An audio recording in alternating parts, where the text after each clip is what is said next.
최근 시장에서 가장 뜨거운 이슈 중에 하나가 오히려 이제 마이클 셀러 때문에 지금 비트코인이 무너질 수도 있다라는 내용 나오고 있습니다. 마이클 셀러 또 스트래티지 위기설 빠르게 보도록 하겠습니다. 여러분들 제가 최근에 여러 번 또 커버를 드리기 때문에 이 스트레치 우선주, STRC 우선주에 대해서는 잘 알고 계실 겁니다. 현재 지금 STRC가요 가격이 80불까지 떨어져 있는 상황이에요. 80.84불인데 이게 액면가가 100불이니까 100불에다가 이게 11.5%를 주는 거거든요. 그러면 이게 80불인데도 11.5불을 주는 거예요. 80불 이거 한 주를 갖는다고 했을 때 그럼 실질적으로 지금 STRC의 그 실효 수익률은 14, 15%를 주는 우선주입니다. 14, 15%를 주는 배당주는 시장에서 굉장히 인기가 많아야 되는데도 불구하고 오히려 이 실질 수익률 14%를 주는데도 시장이 안 사고 있죠. 왜냐? 이 액면가가 100불까지 다시 올라와야 되거든요. 그 정도로 지금 뭔가 문제가 있는 거 아닌가라는 내용들이 나올 수가 있는 그런 상황입니다. 회사 입장에서는요 80불짜리 그 주식 팔아가지고 그 실질적으로 14%를 줘야 되다 보니까 엄청난 또 비용 부담이 폭증을 하죠. 물론 이제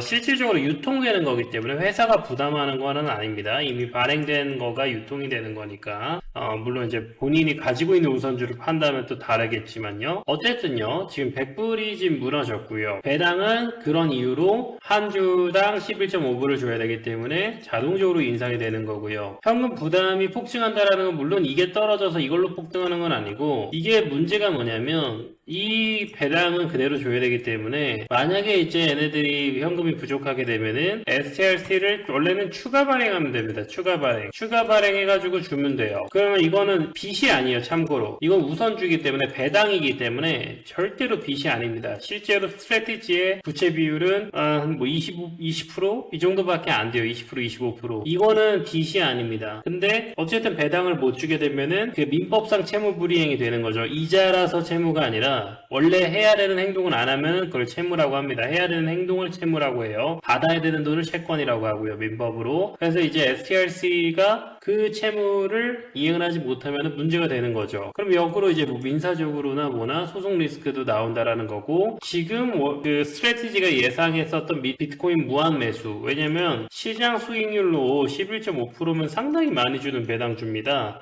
근데 이거보다도 이걸 줘도 안 사면 사실 문제가 많은 거죠. 근데 14%도 지금 안 사는 거죠. 여기서 지금 계속 떨어지고 있으니까. 그러면은 이제는 뭘 해야 된다? 이제 부채 관리를 해야 된다. 이제 부채 관리를 안 하면 이제 문제가 되는 거고 사실 그동안 비트코인이 오르고 내리면서 스트래티지 맨날 위기 있다 그래도 잘 넘었다 했지만 이번엔 달라요. 이거는 본인이 이 스트레스 테스트를 거쳐야 됩니다. 기존의 스트레스 테스트는 그냥 버티면 그만이에요. 정말로. 그냥 누가 돈 달라고 멱살 잡고 따라오는 게 아니니까. 근데 지금은 이제 돈 달라고 멱살 잡고 칼들이미는 수준까지 오게 되는 거죠. 이걸 못 주게 되면은 돈이 엄청납니다. 그래서 지금의 연간 배당 의무가요 10억 달러가 넘어요. 그러니까 1조 원이 넘는 돈이니까 이게 문제가 되는 건데 현재 4가지 적색 경보. 일단 우선주 배당 의무가 1조 원이 넘었습니다. 반년 만에 4배가 늘어났어요. 뭔가 문제가 발생했다라는 겁니다. 이 과정에서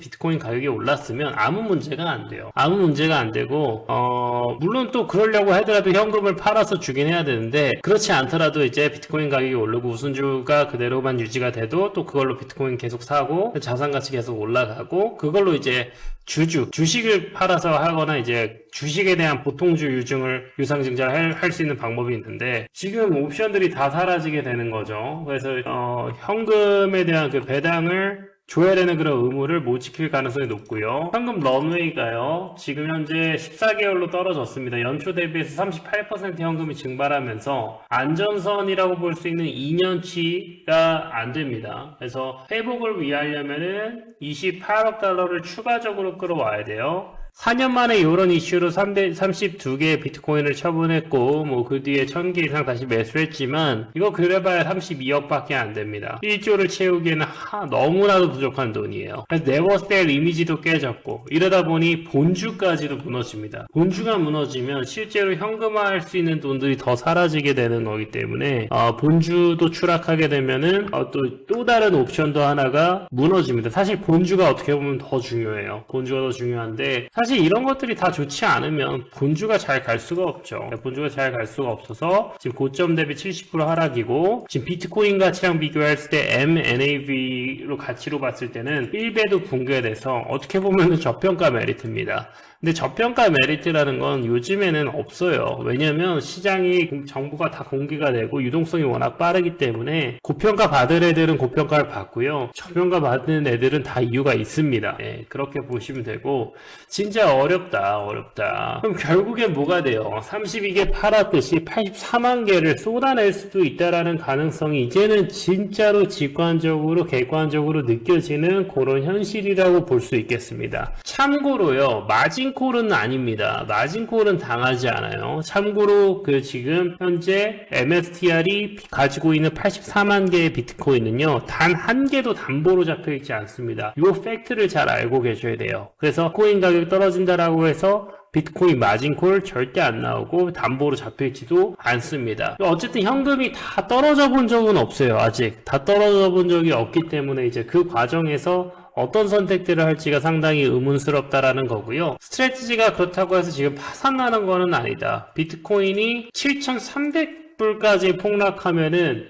이것까지는 현재 스트래티지의 말로는 다 커버가 가능하다라고 말을 하고 있어요. 스트래티지의 의견 기준으로는. 아마 근데 이 과정 속에서 또 비트코인 가격도 빠질 거고 또 기업 가치가 더 빠질 거라서 스트래티지의 발언이 뭐 정확하게 어떻게 되는지는 잘 모르겠습니다. 무제한으로 ATM을 할 수 있는 것도 아니고 무제한으로 유상증자를 할 수 있는 게 아니라서 결국엔 비트코인이 팔면서 버텨야 될 수밖에 없는 그런 구조다. 일단은 이게 날짜 잘못 나왔는데 현재 런웨이가 1년, 한 2년은 나와야 되는데 1년밖에 안 남았고 배당 방어 현금 확보 지금 총력정 구간입니다. 지금 이제 MSTR이 주가가 92불이라서 180선까지 회복이 되지 않으면은 방법이 없어요. 방법이. 그러니까 2배가 올라야 됩니다. 2배가 본주도 쉽지가 않고 기존과는 다르다. 왜냐면 정말 유례없는 레버리지 모델을 썼고 실제로 이제 피터 시프가 경고를 했었던 내용들이 현실화가 됐어요. 이제 됐고,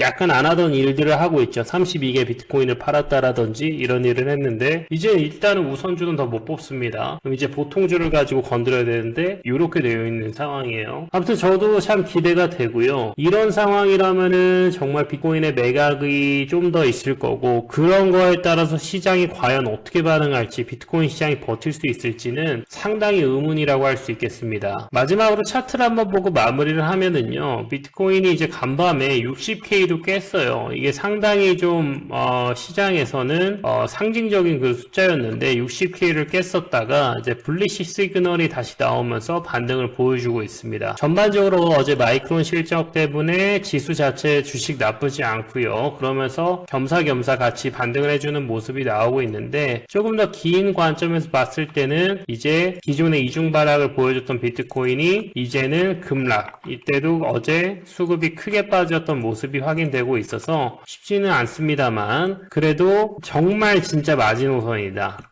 페이크로 한번 정말 그 밑꼬리를 크게 달면서 마지막으로 털고 갈지 모르겠는데 정말 여기는 무조건 지켜야 된다. 무조건 안 지키면은 스트래티지의 어떤 전략이 나올지가 정말 힘들 것 같습니다. 일단은 15분 봉에서는 불리시 시그널이 나왔는데 1시간 봉에서는 아직 안 나왔죠. 그 정도로 지금 단타로서는 메리트를 느끼지만은 이런 식으로 스윙적으로 시간봉적으로는 나와줘야 되거든요. 시간봉적으로는 거의 안 나오죠. 계속 하락세였고 지금 그래도 지금 1시간 봉에서는 상승 갭으로 올리는 거라 좀 지지벽은 조금씩 탄탄해지고는 있습니다만 일단은 쉽지 않다. 분석도 쉽지 않고 어제 히트맵을 한번 봤을 때 이쪽에 많이 깔려 있었거든요. 61K 쪽에 여기 지금 61K 많이 까인 거를 어제 한번 먹은 거죠. 어제 한번 먹고 다시 올라가고 있습니다. 61K. 그래서 지금은 히트맵 데이터가 뭐 크게 많이 쌓이진 않고 오히려 이 위쪽으로 좀 더 있죠. 이 위쪽으로 먹으면서 갈 수는 있어요. 그러니까